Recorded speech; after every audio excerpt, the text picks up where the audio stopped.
Students, last class के अंदर हमने स्लेजिनेला के मेल गैमेटोफाइट का डेवलपमेंट देखा था। आज हम फीमेल गैमेटोफाइट का डेवलपमेंट पढ़ेंगे। स्लेजिनेला के अंदर फीमेल गैमेटोफाइट का डेवलपमेंट मेगास्पोर से होता है, यानी मेगास्पोर फीमेल गैमेटोफाइट की प्रथम कोशिका मानी जाती है। मादा युग्मोद्भिद का परिवर्तन अधिकांश जातियों में बीजाणुधानी के अंदर ही होता है। स्फुटन के समय अलग अलग जातियों में मादा युग्मोद्भिद का विकास अलग अलग अवस्थाओं में हो सकता है। जैसे गुरु बीजाणुधानी से गिरने के पश्चात ही आरंभ होता है, जैसे स्लेजिनुला स्पाइनुलोसा में, और कुछ और स्लेजिनुला क्रॉसियाना में प्रथम स्त्रीधानी बनने के पश्चात इसका बीजाणुधानी से विमोचन होता है।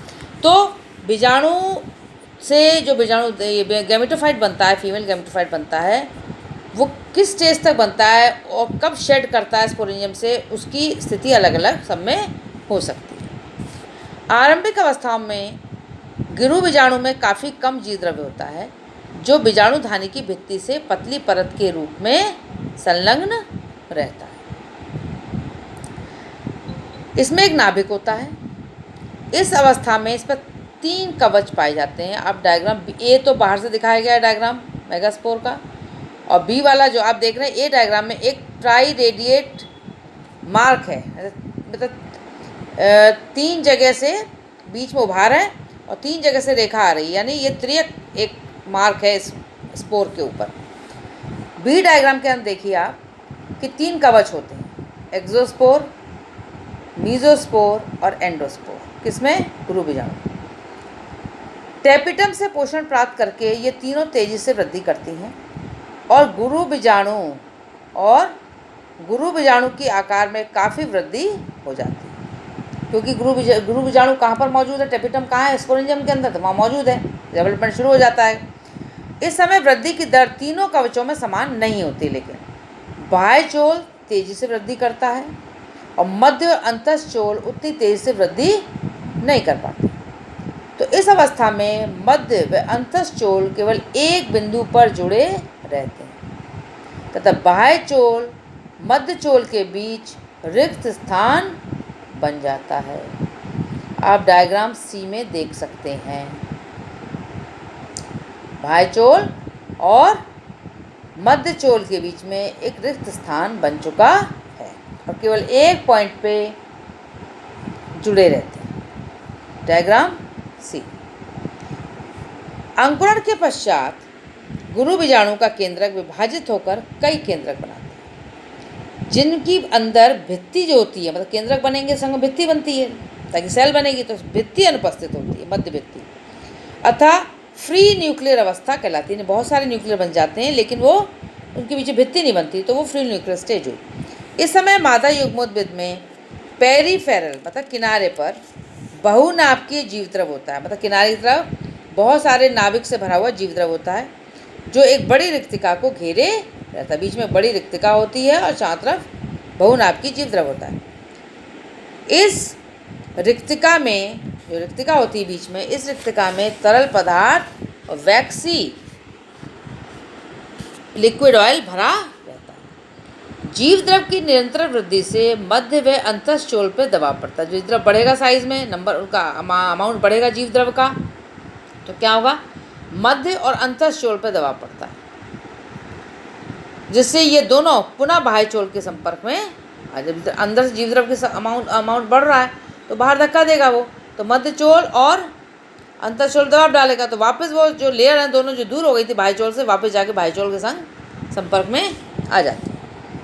मादा युग्मोद्भिद के शीर्ष भाग यानी ट्राई रेडिएट रिज, जो मैंने आपको डायग्राम ए में दिख रही है, आप देखिए ट्राई रेडिएट रिज की ओर जीवद्रव में, जो उसकी तरफ जीवद्रव होता है उसमें नाभिकों की संख्या अधिक होती है और परिधि व आधार की अपेक्षा नीचे कम होती है। परिधि पे भी कम होगी और नीचे भी कम होगी।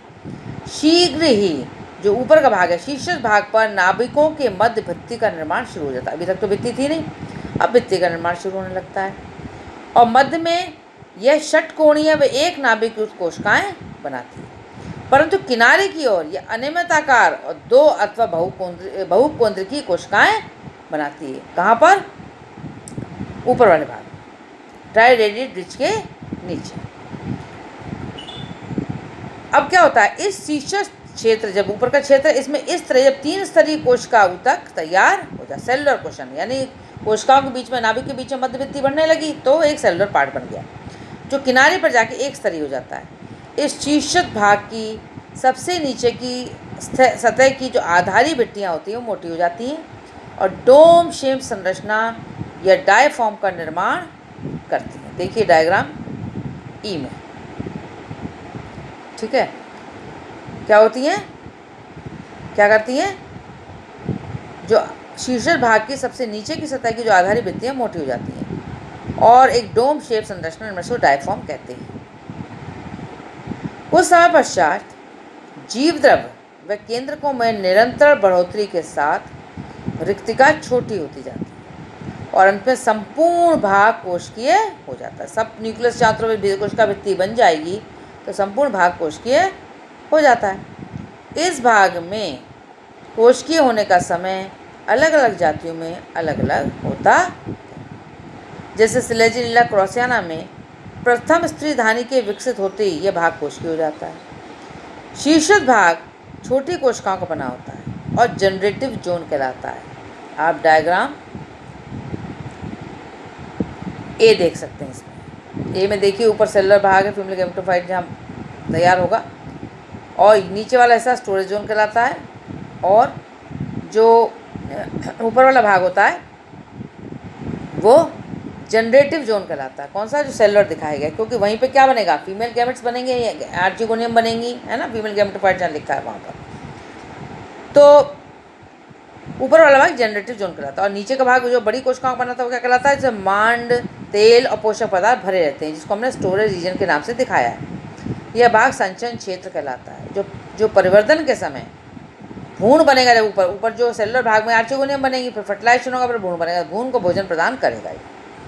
इस समय गुरु बीजाणु की भित्ति त्रिअरियक घटक से फट जाती है। जो ट्राइरेडियड रिज मैंने आपको दिखाई थी मेगास्पोर के ऊपर, वहाँ से फट जाती है और मादा युग्मोद्भूत की शीर्ष ऊतक, जैसे इसमें ऊपर का जो शीर्ष ऊतक है, सेलुलर पार्ट है, वो खुल के ऊपर आ जाता है और इस भाग से कुछ मूलाभासी विकसित हो जाते हैं, जैसा डायग्राम बी में आप देख रहे हैं, जो मादा युग्मोद्भूत को आधार से चिपकने और जल अवशोषण करने में सहायक होते हैं।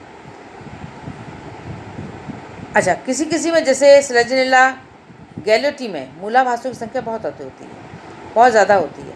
अतः ऐसा माना जाता है कि ये मादा युग्मोद्भूत को उपरोक्त 2 कार्यों के अलावा जल का संचयन करने और पुंबाणु को स्त्री धानी तक पहुँचने व निषेचन में भी महत्वपूर्ण भूमिका निभाते राइजोम्स। अब हम बात करते हैं आर्चिगोनियम की। अब जो ऊपर का सेलुलर पार्ट है, चूँकि फीमेल गैमेटोफाइट ये बनेगा, ये हिस्सा फीमेल गैमेटोफाइट को, यहाँ पर आर्चिगोनियम बनेगी जो फीमेल गैमेटोफाइट को रखने का एक स्ट्रक्चर है। जैसे एंथ्रीडियम होती है मेल गैमेटोफाइट रखने का, ऐसे ही आर्चिगोनियम के अंदर एग बनता है। आर्चिगोनियम में से ये पूरा फीमेल गैमेटोफाइट है, इसमें आर्चिगोनियम एक ऑर्गन है, इसमें फीमेल गैमेट रहता है। जैसे अपन हायर प्लांट्स के अंदर हम गाइनीशियम कहते हैं, ऐसे यहाँ पर हम आर्चिगोनियम कहें। अब पहले आर्चिगोनियम के बारे में हम पढ़ लें, तब फिर इसका डेवलपमेंट समझेंगे। ये बहुत अधिक संख्या में युग्मोद्भूत के शीर्ष पर बनती हैं। ये शीर्ष दिखाया है बी डायग्राम में, देखो आर्चिगोनियम दिखाई गई है, ठीक है। और ग्रीवा मूलाभास द्वारा ढकी रहती है। परिपक्व स्त्री धानी में कोशिकाओं की 4 उदर पंक्तियां ग्रीवा के, इसकी जो ग्रीवा है वो कोशिकाओं की 4 उदर पंक्तियों से बनी होती है। हर पंक्ति में 2 सेल होती है, इन्हें ग्रीवा कोशिकाएं कहते हैं। ग्रीवा में से एक ग्रीवा नाल कोशिका होती है ग्रीवा के अंदर, उसके नीचे एक अंडदा नाल कोशिका होती है और अंडदा के नीचे एक एग सेल होती है। तो ग्रीवा की ऊपरी सोपान के अतिरिक्त पूरी स्त्रीधानी युग्मोद्भूत के इस जो शीर्ष का जो कुशन है कोशिकाओं का, उसमें धसी रहती है।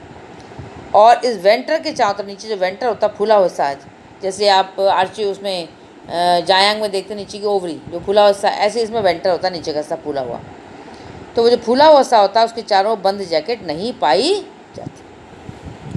अब हम बात करते हैं इस स्त्रीधानी का विकास कैसे होता है। स्त्रीधानी के विकास को यदि हमें समझना है तो सबसे पहले हमें समझना पड़ेगा कि स्त्रीधानी कैसे स्टार्ट होती है बनने।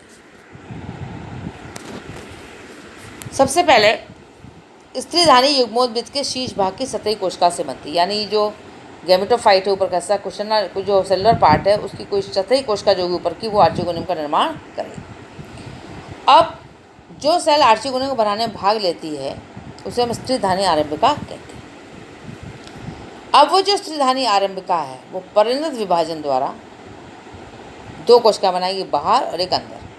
बाहर वाली कहलाती है प्राथमिक आवरण कोशिका और अंदर वाली कहती है भीतरी केंद्रीय कोशिका। प्राथमिक आवरण कोशिका में एक उद्रक विभाजन होता है, इससे दो कोशिकाएं बन गई, खड़ा विभाजन वर्टिकल, और दूसरा उद्रक विभाजन फिर होता है लेकिन पहले विभाजन के समकोण पर, तो चार कोशिकाएं बन जाती हैं जिन्हें हम चार ग्रीवा कोशिकाएं कहते हैं। अब क्या होता है, जब चार कोशिकाएं बन गई, चार ग्रीवा कोशिकाएं, उनमें फिर एक अनुप्रस्थ विभाजन होता है चारों में, तो चार ऊपर कोशिकाएं और चार नीचे कोशिकाएं, यानी कुल 8 ग्रीवा की कोशिकाएं हुई। लेकिन पंक्ति कितनी हुई, 4 पंक्ति हुई, और हर पंक्ति में कितनी कोशिकाएं हुई, 2। भाई 4 कोशिकाएं थी, चारों में अनुप्रस्थ विभाजन हुआ, तो नीचे 4 और उसके ऊपर 4। तो अगर एक एक लेयर को देखें तो एक लेयर में 2 कोशिकाएं हो गई, दूसरी में 2, तीसरी में 2, चौथी में 2। ठीक है, तो 8 कोशिकाओं से मिलकर जो है वो ग्रीवा का निर्माण होता है। और अब सोपान की बात करें, एक टीयर की बात हो, एक टीयर में 4 कोशिका, ऊपर की 4 और नीचे के टीयर में 4, तो कुल 8 कोशिकाएं हैं। लेकिन प्रत्येक जो पंक्ति है उसमें 2 कोशिकाएं, 2 एक पंक्ति में, 2 एक पंक्ति में, 2 एक पंक्ति में, 2 एक पंक्ति, तो इस तरह से 8 कोशिकाओं से मिलकर ग्रीवा की आउटर सरफेस बनती है।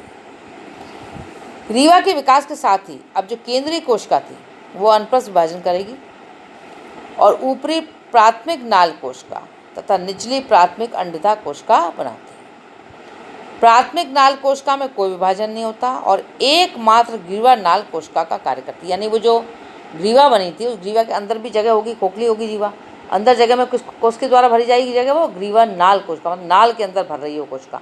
तो एक कोशिका होती है ग्रीवा नाल कोशिका, जो उस नाल को भर देती है। 2 कोशिका लंबी जो ग्रीवा है उसके बीच में जो गैप होता है उसको भरने का काम वो करती है। देखिए डायग्राम में, आप सी डायग्राम देखिए, ये ग्रीवा के बीच में गैप होता है तो उसमें ग्रीवा नाल कोशिका होती है। अब प्राथमिक अंडता कोशिका, नाल कोशिका ने तो कोई विभाजन नहीं किया, ग्रीवा नाल कोशिका बन गई।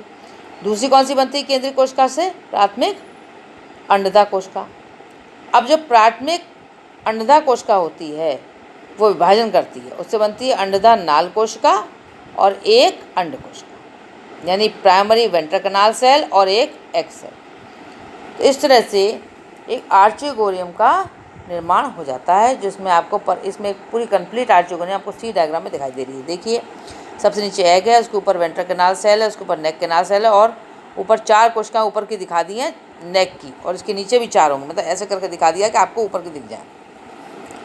निषेचन के समय ग्रीवा नाल कोशिका व अंडता नाल कोशिका, मतलब जो बीच नीचे ग्रीवा नाल कोशिका है और ग्रीवा नाल कोशिका ग्रीवा के बीच में है और अंडता नाल कोशिका नीचे है, दोनों विघटित हो जाती हैं और चिपचिपा पदार्थ बनाती हैं जो पानी सोखकर फूल जाता है और आवरण कोशिका पर दबाव पड़ता है। वो 4 आवरण कोशिकाएं, ऊपर की 4 आवरण कोशिकाएं थी और 4 ग्रीवा की थी। इस दबाव के कारण आवरण कोशिका अपने स्थान से हट जाती है और पुमणु के स्त्रीधानी की ग्रीवा के अंदर प्रवेश हेतु मार्ग बन जाता है। पुमणु के अंदर प्रवेश करने पर अंड से संयुक्त होकर द्विगुणित यानी 2x जायगोट या युग्मगज का निर्माण होता है, जो शीघ्र ही निषिक्तांड में बदल जाता है। इस डायग्राम में आपको ये देखिए ग्रीवा दिखाई दे रही है। तो आज हमने डेवलपमेंट ऑफ फीमेल गैमेटोफाइट और उस गैमेटोफाइट के अंदर आर्चिगोनियम डेवलपमेंट के बारे में पढ़ा। अब नेक्स्ट क्लास में हम फर्टिलाइजेशन और डेवलपमेंट ऑफ एम्ब्रियो के बारे में